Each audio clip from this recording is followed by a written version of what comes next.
Oh man, I'll tell you the truth. I am really enjoying talking about what I've been sharing with you for the last couple of weeks. I know that the messages have not been what we call evangelistic messages, but most of y'all have heard that all your life anyhow. Right now, brothers and sisters, you need to know what's going on in your world that you live in. A couple of weeks ago, we talked about disaster by design. I think you heard that on the radio last Sunday, if you weren't here. Last week, we talked about the emergency powers of the President of the United States, which aired this morning on the radio.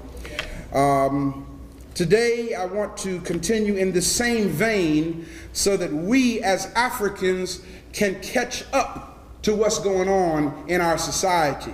I want us to come up to speed to what's going on around us.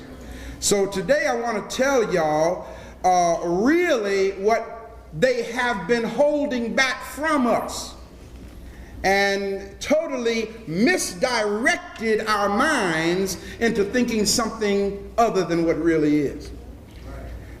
Today I want to talk about this subject. Who really owns and runs America? Who really owns this country? Who really runs this country? I know a lot of people think that the president does. A lot of people think that Congress does. A lot of people think that the House and Senate, which comprises Congress, I know they think that these lawmakers run the country. Brothers and sisters, I got news for you today. These people are nothing but pawns in what is called an international game of chess. Now, those of you, let me see the hands of those of you who know how to play chess. Let me see your hand. All right, well then y'all really grab right quick what I'm talking about. Those who don't know how to play chess, let me tell you, chess is a game of strategy. And in order to hope to win, you have to have some sense of strategic idea and planning. Let's talk first of all about the forms of government. Now I'm telling y'all right now, before we go any further in the message, I'm going to be doing some educating here today, okay? How many of y'all have ever heard the word Democratic before? All right. How many of y'all, by the way, in here Democrats? Let me see your hand. All right, I see some hands. How many of you ever heard the word Republican before? How many of you are Republicans? Let me see your hand. All right, mostly Democrats. Isn't it deep that most black folk are Democrats? And it's really deep because I don't think any of us really know why. But I'm going to help you understand today what that's really about. There are various forms of government, brothers and sisters.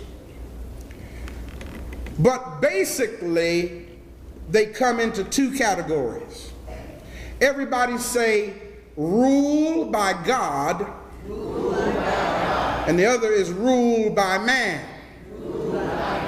Now, the first form of government, as we just said, ruled by God, is called a theocracy.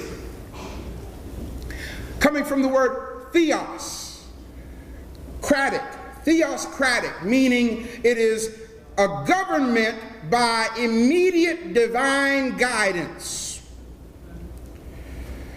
Under the category of rule by man, there are various forms, and I'm going to try to touch on those today. The first form of government, theocratic, theocracy, ruled by God, whether we want to admit it or not, we virtually have no control, brothers and sisters, over the theocratic form of government. This is God's decision. God is the one who determines this type of government depending on her plans. Y'all heard what I said, right? I said her plans. See, ancient Africans understood that the creative force was considered the mother goddess creative force of the universe. This his idea is something that we learn from the patriarchal concept and chauvinistic mind of the European man. But since we're still in there, I'm trying to kind of help us develop into an awareness of, so we say his, her, or her a lot.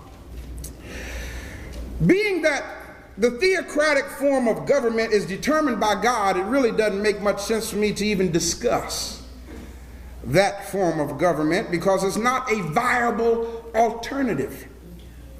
There are various forms, however, of man-made government.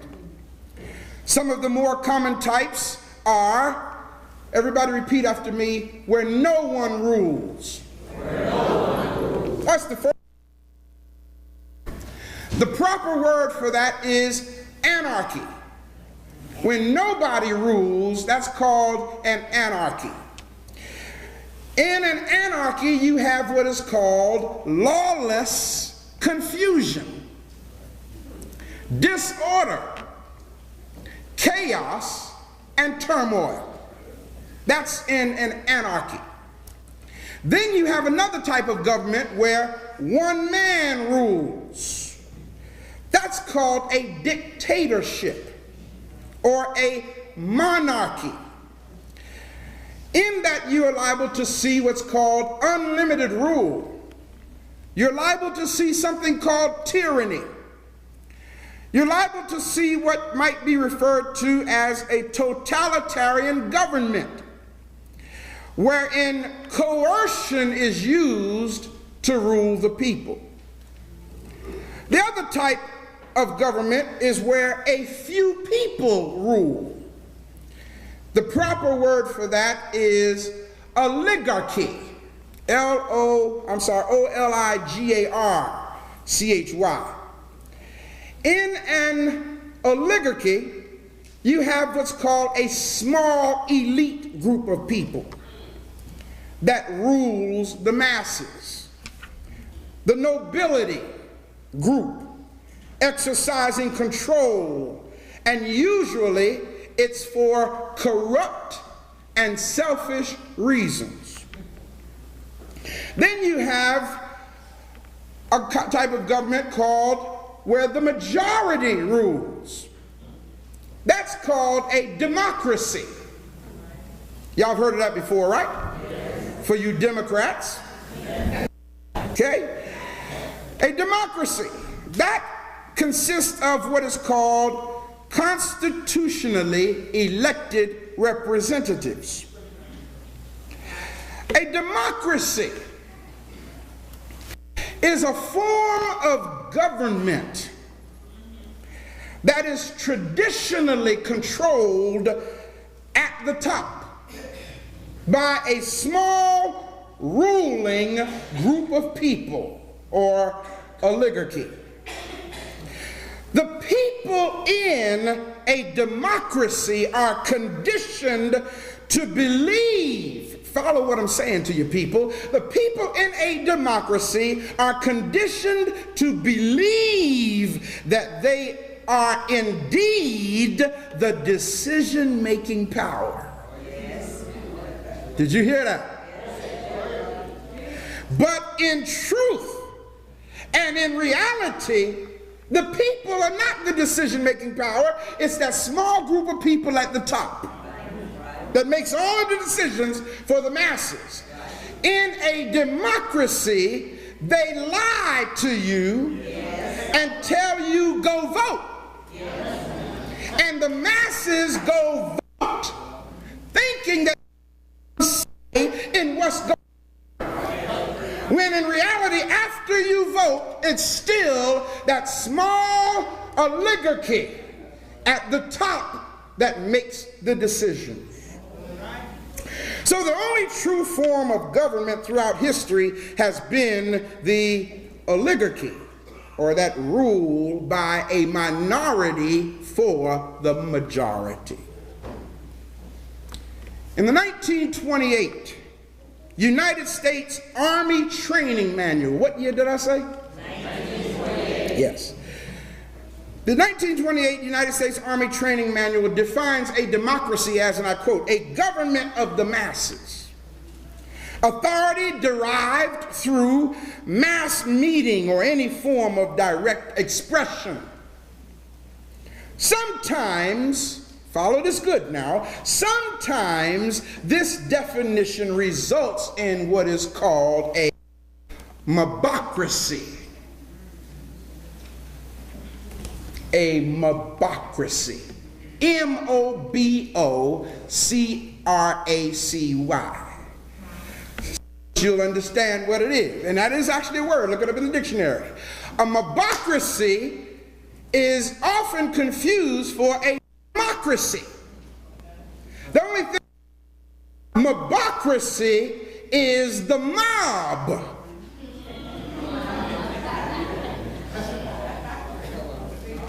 Oh yeah. When the mob rules, what do we mean by the mob? When you got a group of people who are unruly, lawless, and confused, that constitutes what is called a mobocracy. I'll spell it again for you. M-O-B-O-C-R-A-C-Y. The attitude in a mobocracy is that the will of the majority or the mob shall regulate based upon deliberation or governed by passion, prejudice, or without restraint or regard to consequence. There's another form of government that protects both the minority and the majority. It's called a republic. Now I asked how many Republicans were in here. I didn't see all any hands go up. Well, let me tell you about the republic. Republic, defined by law, is one or entity that is ruled by the law. A republic, in the Republican form of government, the power rests not in the majority, the power rests not in the mobocracy, but the power rests under the Republican form of government in a written constitution, wherein the powers of the government are limited so that the people retain the maximum amount of power themselves. So in other words, under the Republican form of government, it has nothing to do with how many people are on your side. It has to do with what does the Constitution say. In addition to limiting the power of government, care is also taken to limit the power of the people, to restrict the rights of both the majority and the minority. For example, let me give you an example. Let me give you an example here of democracy, republic, mobocracy. How many of y'all have ever seen a cowboy pit? Yeah, anybody watch westerns? Okay, you've seen them, I'm sure. Whether you like it or not, I'm sure you've seen what I'm getting ready to tell you. Here's the story where this bad guy comes into town. Okay? And what he does when he gets into town is he guns down this poor, unobtrusive merchant by provoking him into a gunfight. You ever see that in the you know, you're going to draw, or either draw on the count of 3 or I'm going to shoot you anyway. One of them kind of things. So this poor innocent merchant is out there trying to draw on this gunslinger, villain, and the villain shoots him in cold blood, as they say. Now, the sheriff down the street hears the gunshot, and he comes running to the scene, and he asks the crowd, what happened? So the crowd tells the sheriff, this man shot this man in cold blood. He wasn't doing anything. He provoked him into a gunfight and killed him. What does the sheriff do? The sheriff arrests the gunslinger, take him down the street, and lock him up in the jail, right? That's what happens, right? Y'all gonna talk back to me? Right. All right. Now, back at the scene of the shooting, a particular individual who wants to call himself the speaker for the crowd starts telling the crowd, we need to take the law into our own hands. and we need to go down to the jail and bust him out of jail and lynch him. You've seen that type of setting, right? God knows it happened to our people enough times, and we had done nothing wrong.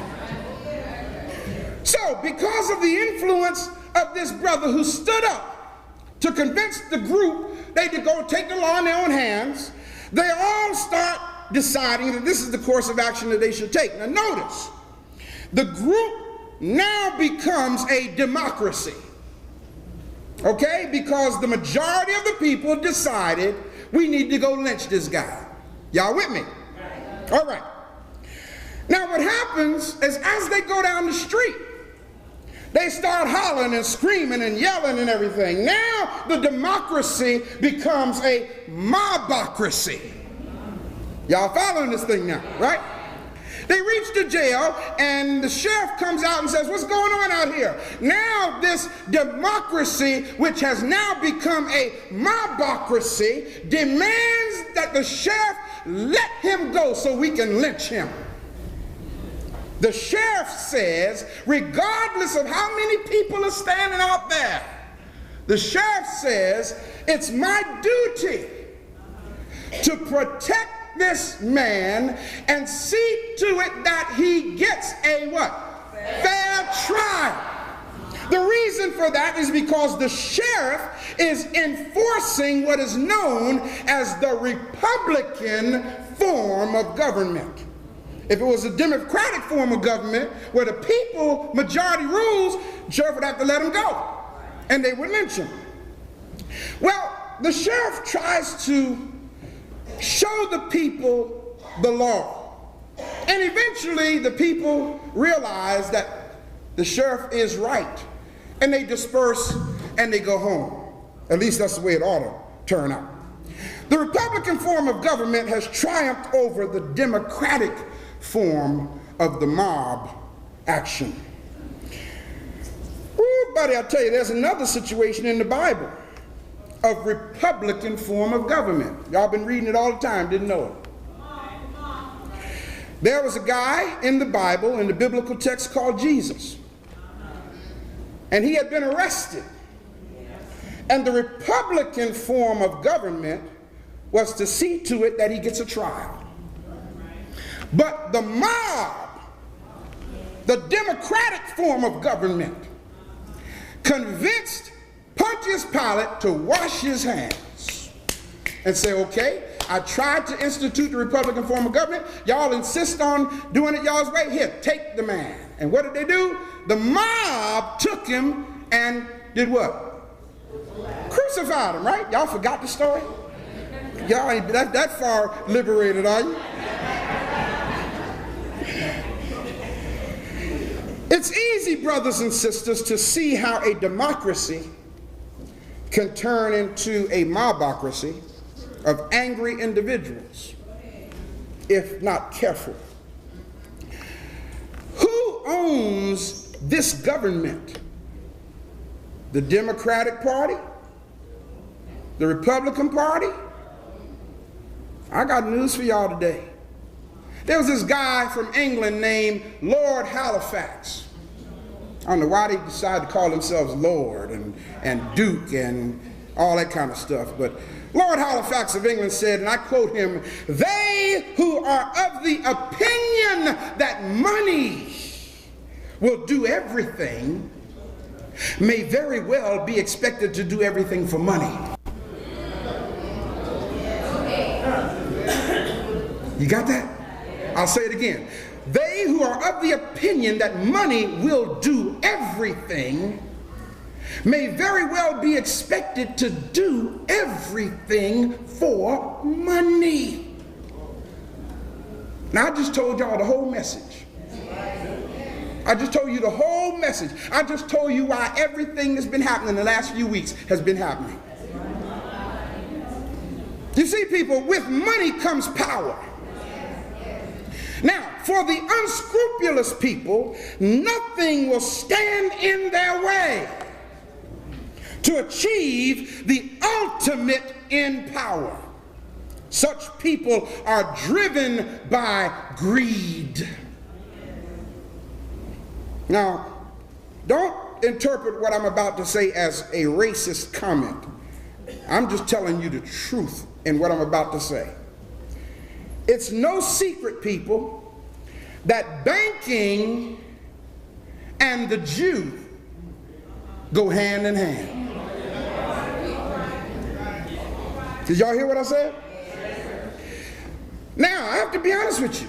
The Jew, actually the imposter Jew, the Edomite, is uniquely gifted for commerce, business, sales, investment management, anything having to do with the money end of things attracts a significant segment of this clan called the Jews. You take names such as Rothschild, Baruch, Kuhn, Loeb, Warburg, Morgan, Goldman, Sachs, Greenspan. I knew that one would catch you. Volcker. All of these names are readily recognized by the world of finance, not only in history, but even to the present day. One of the most influential forces in the government is the oil banking complex.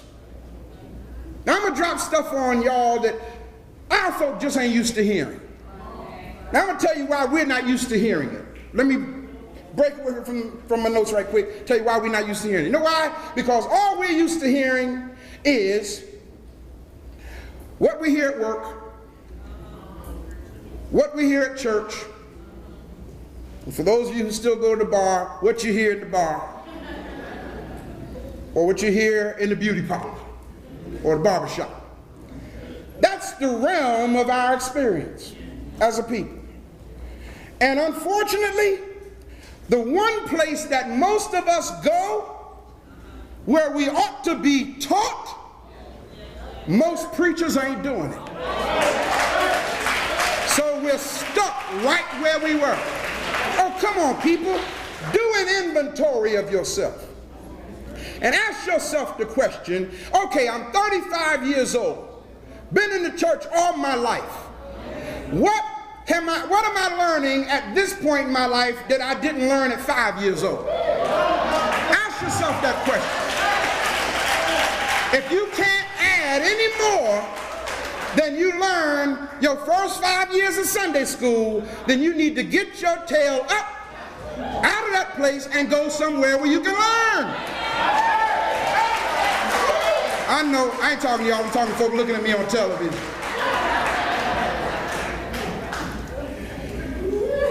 Everybody say this: big oil, and big banks, spell big trouble, for the world. Now I want y'all to see how this thing is working, people. What happened in New York a couple of weeks ago? What tragedy happened? Y'all tell me. World Trade Center was destroyed, right? The Twin Towers of the World Trade Center was destroyed. And you know what they told us? They told us that the Arabs did this. They told us that Muslims did this. That's what they told us. But nobody ever asked, why would Arabs want to do that? Think, why? Why would Arabs want to destroy the World Trade Center? Because they're terrorists. And that ain't answering the question. Because I don't know any terrorists greater than the United States of America. I don't know any. I mean that. What would make them, the Muslims, destroy? So we got to look. Everybody say this: we must learn, to see the reality, behind the appearance. Did y'all grab that? We must learn to see the reality behind the appearance. It should come as no surprise. Now, brothers and sisters, hear what I'm about to drop on y'all. This thing is deep. I'm a little tired today because I didn't get much sleep. This thing had me so charged, I didn't go to bed till almost 5 o'clock this morning. Just preparing this message because it's that awesome. Check this out. 2 of the 10 largest banks in the world are affiliated with 12 oil companies. I'm going to talk slow so you can do the math now as I speak. 2 of the 10 largest banks in the world are affiliated with 12 oil companies. Those 2 banks are Citicorp and Chase Manhattan Bank. These banks, follow this people, these banks have become tightly woven and interwoven with OPEC. Now, for those of you who don't know what OPEC is, OPEC, I'm sure you might have heard it, it stands for Organization of Petroleum Exporting Countries. In other words, these are the countries that got the oil. Now, because of this, it's only natural, follow this people, it's only natural that these United States banks, if all of your money in the bank is from an OPEC country, who is your allegiance going to be to? The United States or OPEC? You got that right.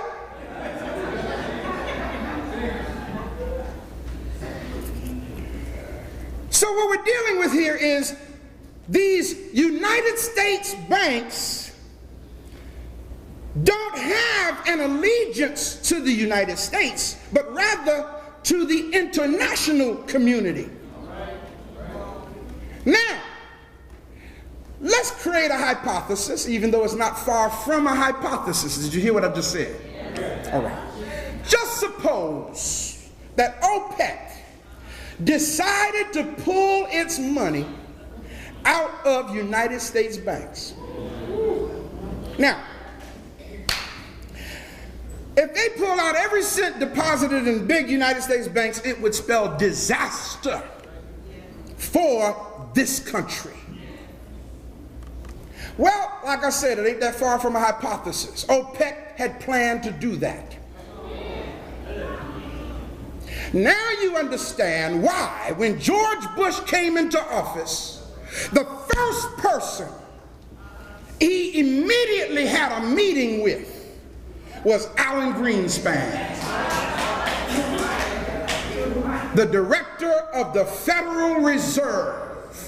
You see, they had to talk about how they're going to compensate for all of this money being snatched out of United States banks. Y'all with me? Yeah. Y'all ain't getting scared on me now, are you? Okay, all right. Now, it's difficult for us to understand just how powerful these oil countries and international bankers are in terms of wealth. But you got to understand something, people. Y'all ever hear the phrase say, money talks? Yeah. In the end, it ain't got nothing to do with your patriotism. Now, when it comes to banks, banks are in the business of making money, not being patriotic.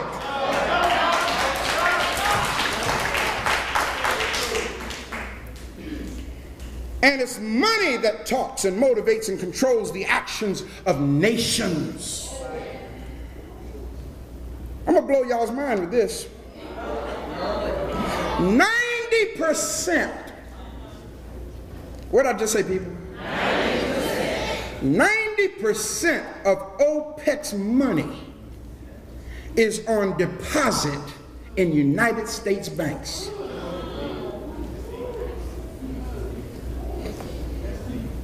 Now see, we can't relate to that because most of us are broke.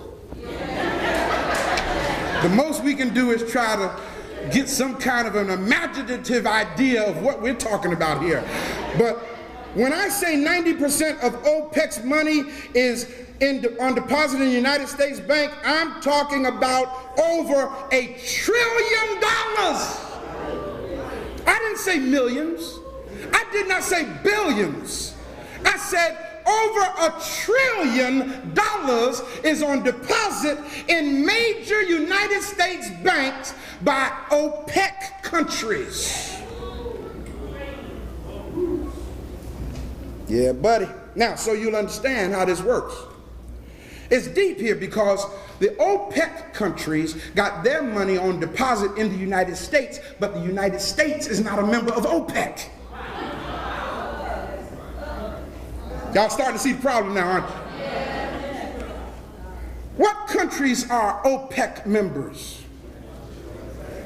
Algeria, Indonesia, Iran, Iraq, Kuwait.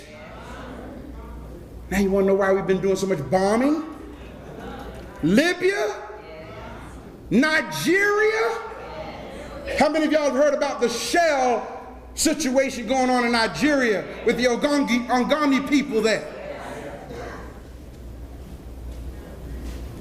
Qatar, Saudi Arabia, the United Arab Emirates, and Venezuela. These are all OPEC countries. Now, mind you, brothers and sisters, hear what I'm about to tell you. Saudi Arabia by itself is the nation with the most deposits in United States banks.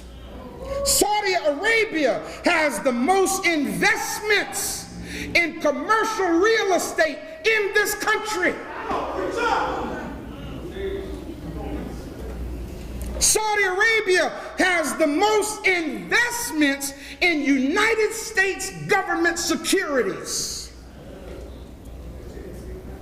Now, how did the United States allow itself to get in this predicament? How did that happen? Well, you got to understand. Let's go back and let's do some history here. In 1973, the OPEC nations raised their prices some 400%.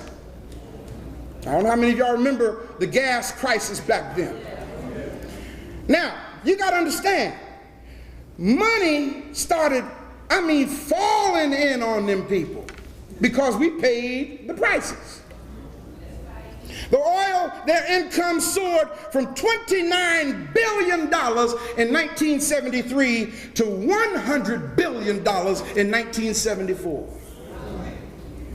Oil that sold for $2.59 a barrel in 1973 was suddenly selling for $10.95 in 1974. Now compare $10.95 in 1974 to today. Imagine how much higher it is now. You don't have to, if you don't know what that, just compare your gas and heating bill today to what it used to be. Now, with such a windfall in billions of dollars, these Arabs didn't know what to do with their money.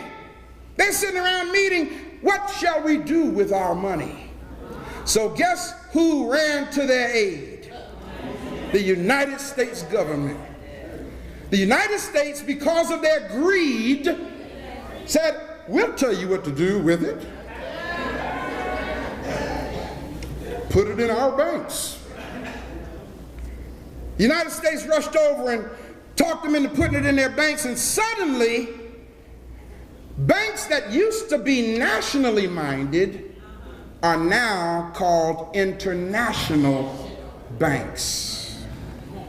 And they became internationally minded. And with this lust for money and their newfound pot of gold at the end of the Arab rainbow, the big banks urged the United States government, now follow this thing, people, the big banks told the United States government, don't oppose OPEC. Don't fight it. They want to raise their prices, don't y'all say nothing. Let the people complain, but y'all better not complain. Yeah, buddy. Oh, people, this thing is deep. By 1985, the Arab oil-producing bloc of nations had, now notice I said, by 1985. By 1985, the Arab oil-producing countries had deposited $1 trillion in United States Bank. This is 2001.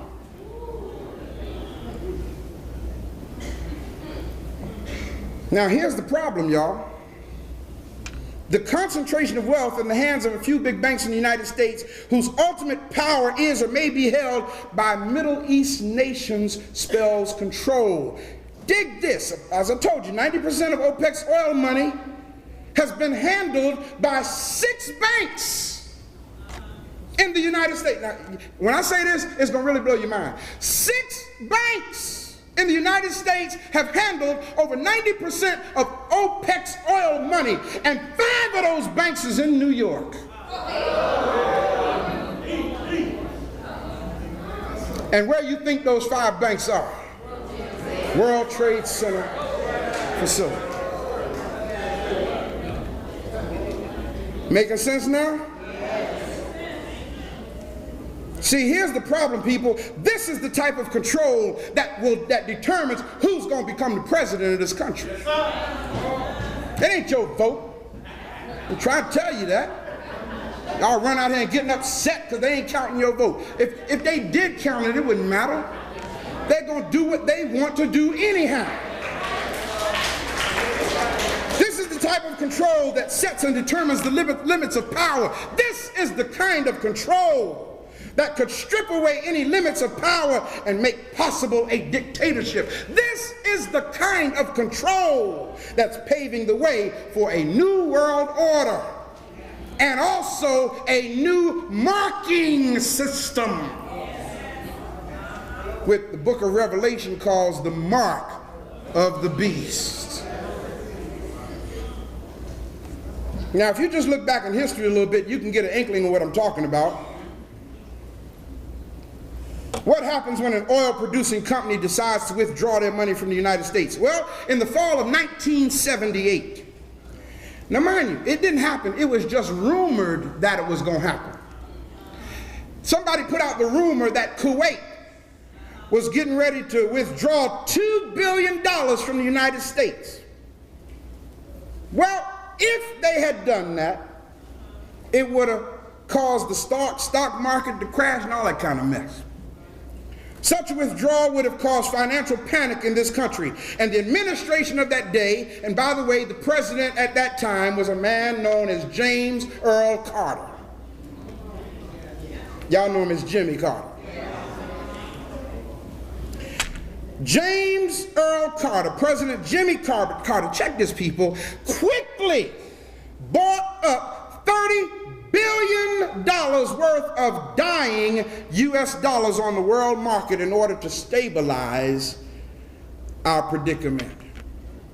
That's why these presidents leave office with such gray hair.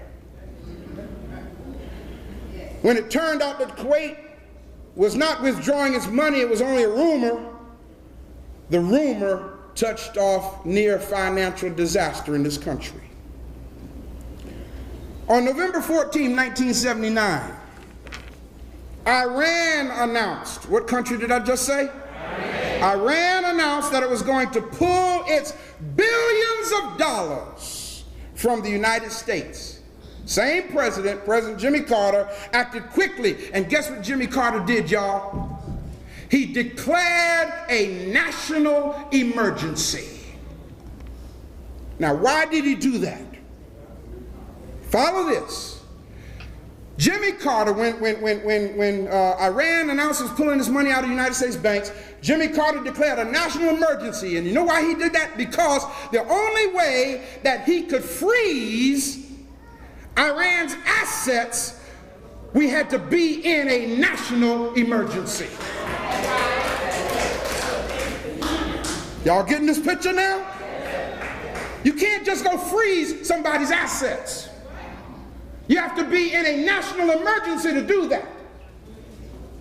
So now here, OPEC, not just Iran, but OPEC period, is saying we're taking our money out of the United States.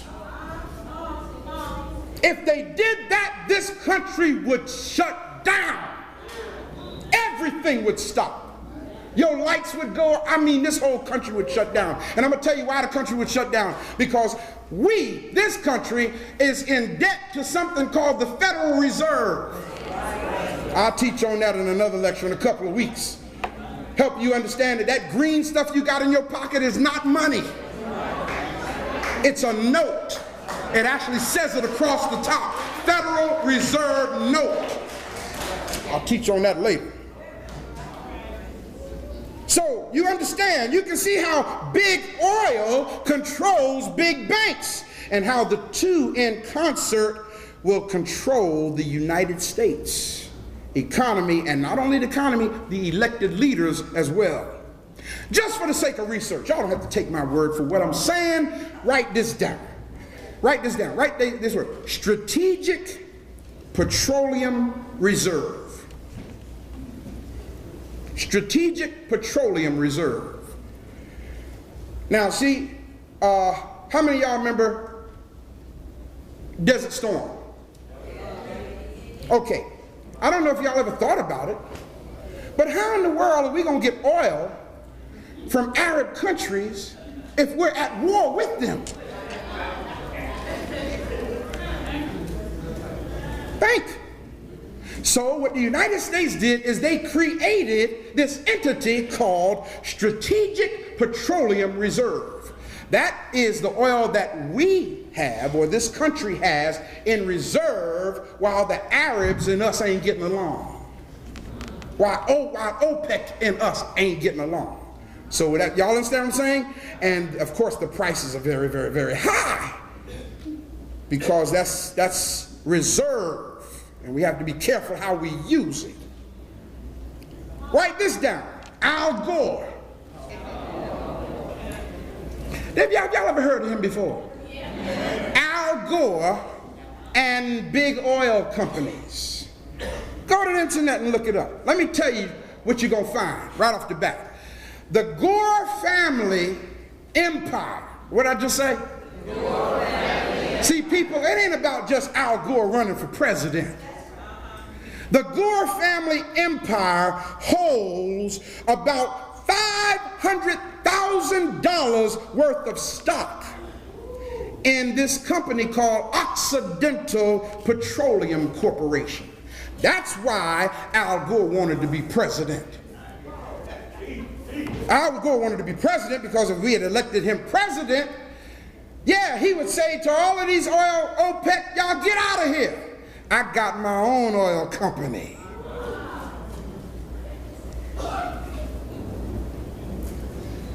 Protocols of the Wise Men of Zion, referred to in the 1700s, talked about this thing. In protocol number 2, it states, and I quote, "The administrators," check this out people, "whom we shall choose from among the public, with strict regard to their capacities for servile obedience, will not be persons trained in the arts of government, and will therefore easily become pawns in our game in the hands of men of learning and genius, who will be their advisors, specialists bred and reared from early childhood to rule the affairs of the world." That's protocol number 2 of the Protocols of Zion.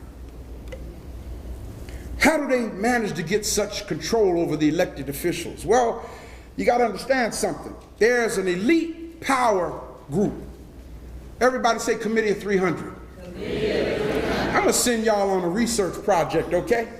I'm going to send y'all on a research. Don't just stand up and take my word for this. Y'all go do what I did. Do some homework. Write that down, Committee of 300. Write it down. Pull it up and go read about them. Write down this word, Bilderbergers. Write it down, the Bilderbergers. Go see the influence of the Bilderbergers. That's Bilderbergers. Council on Foreign Relations. Y'all ever hear that? Why y'all think they talking about sending Jesse over to talk to these people? You got to understand something, brothers and sisters. Jesse Jackson is a member of the Council on Foreign Relations. He's not just a black man. Somewhere along the line, he lost his focus for African liberation. There was a time when Jesse had an afro with a dashiki standing there talking about black power. Now he done became a member of their program. I pray to God prevent that from happening to me. I'm serious. I mean it. See, you know what happens? People like myself, what they do is they look into your background. And if you got any dirt in your closet, they'll come to you and say, listen, here's what we got on you. Now, you either work for us and do what we want you to do, or we're going to expose you. If you don't have your dirt in your closet, you know what they do? Then they come to you and try to buy you. They come to you and offer you a cabinet position somewhere or an ambassadorship in some country that don't even exist. Have you walk around, see, that's what happened with Andy Young. I don't know if y'all remember this. See, soon as they killed Martin Luther King, next thing they did was made Andrew Young an ambassador. Had to buy the man out. Members of this international power elite, the Trilateral Commission, the Illuminati, they have the power, brothers and sisters, to directly influence the federal and executive branch of government in ways that nobody else can even come close to. That George Bush father got on television talking about, I don't know what's going on. I just came to check on my son. I don't even realize, ain't nobody keeping me abreast of nothing. Liar! Every time the boy gets ready to make a decision, he pick up the phone. Daddy? What do you think I should do, Daddy? Because he's carrying out his father's agenda. What he's dealing with, his father started when he was in the Oval Office. Even politicians with the best intentions and the strongest of wills find themselves virtually helpless against the massive political influence of the financial banking cartels. The power elite are able to influence the federal government through three basic processes. I don't have time to go through all three of them, but the first one is called the candidate selection process. Now see, this is deep, people, because one of the reasons why I have a problem with voting, personally, is because they won't let me select who I want to run for president. They want me to elect who they select. You understand what I'm saying? And as long as you don't have the power to select, but only to elect two of who they selected, you still a slave. Did that make sense, people? In other words, what they do is they go select two of their boys. And they put both of their boys out here and say, all right, public, now y'all choose which one you want.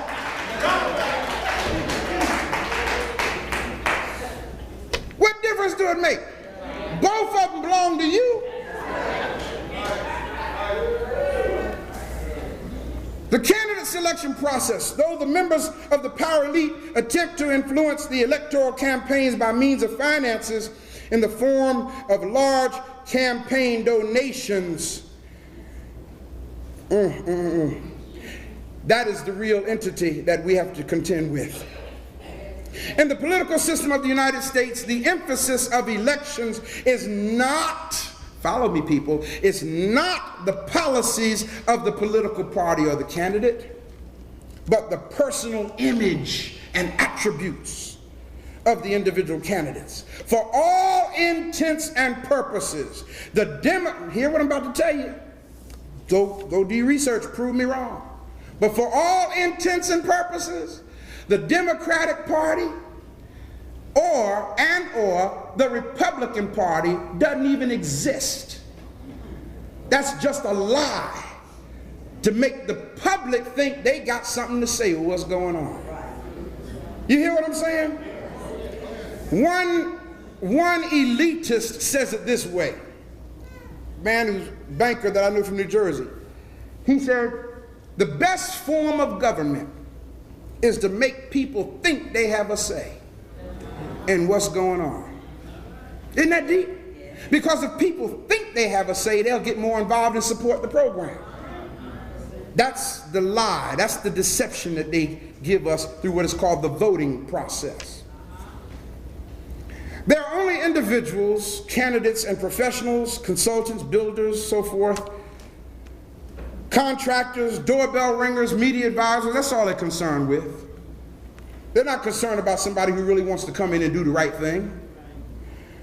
The reason why the American political system can be in good part dominated by the members of the power elite through large campaign contributions is because the candidate selection process in the American political system is so individualistic and therefore dependent upon name recognition and personal image.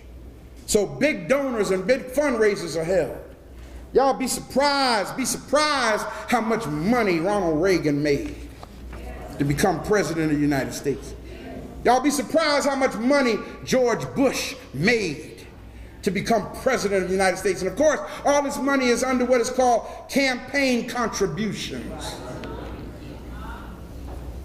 For example, Ronald Reagan in 1966, just after he became governor of California, this company called 20th Century Fox. Y'all ever hear that before?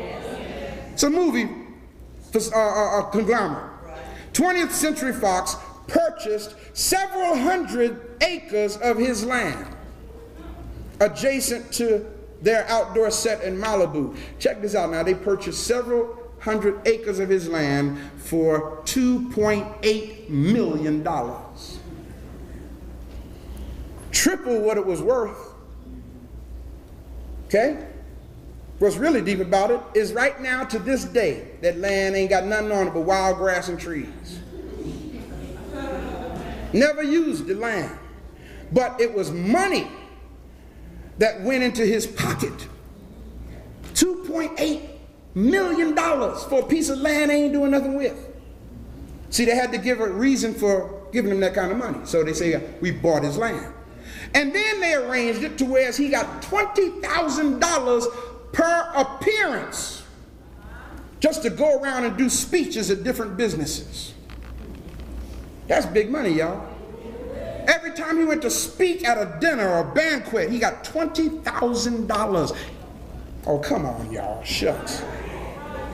I wish. Now you see why Jesse tried to run for president, don't you? Shucks. Making that kind of money. Ain't gonna let no black man have that kind of money, though, y'all. Then there's the special interest process. Let me close by going to this last point, the policy-making process, through which the general policies of the policy-making network, which includes organizations like the Council on Foreign Relations, are brought to the White House and Congress. The policy-making process is not as well known or studied as the other different processes used. It appears to be as detached from day-to-day events as special interest programs, completely immersed in them. It appears as concerned with fairness and the national interest as the special interest process seems biased and self-seeking. You ever hear words like nonpartisan, objectives? These are catchwords that they use to describe the organizations involved, and many of its members show their disdain for really helping the public. Brothers and sisters, we are dealing with a situation here where money controls it all. If OPEC is getting ready to pull that money out of the United States banks, and I'm talking well over $1 trillion, isn't it sad, but yet it's realistic, that this government would say, 5,000 people just got to die. 6,000 people just have to die. It's easier to kill 6,000 people than to have them take $1 trillion out of this country. In other words, it takes a heartless people to come up with that. But again, brothers and sisters, back what I said last week, it's called crisis creation. You see, people, again, and by the way, in case y'all didn't know it, Bush just so happened to have frozen the bank accounts of these OPEC countries.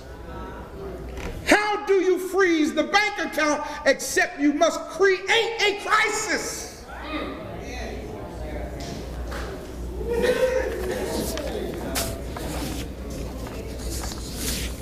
Why would anybody want to crash planes into the World Trade Center? You see, in police work, we have this thing called, well, they have this thing, I ain't in it no more. They have this thing called motive, opportunity. All that stuff plays an important part here. What would be the motive of Muslims crashing a plane into the World Trade Center? For what? Ain't got no motive. Because y'all are the devils in the world? Well, heck, we've been devils in the world for the longest. Something had to happen to cause such a tragedy. So, we must stage an event that will be so monumental that it will give the president the privilege and the opportunity to create Emergency War Powers Act. And when the president does that, what does he do? The first thing he does is he goes and freezes these people's assets. You can't pull your money out of this country. And the real tragedy here, people, is innocent people, innocent Americans, are parading down streets, holding signs up, talking about no war, peace, peace, no fear, no fear. We don't want to go to war. That's all a smoke screen. But it's deep that when you put human life into a smoke screen to cover your filthy agenda.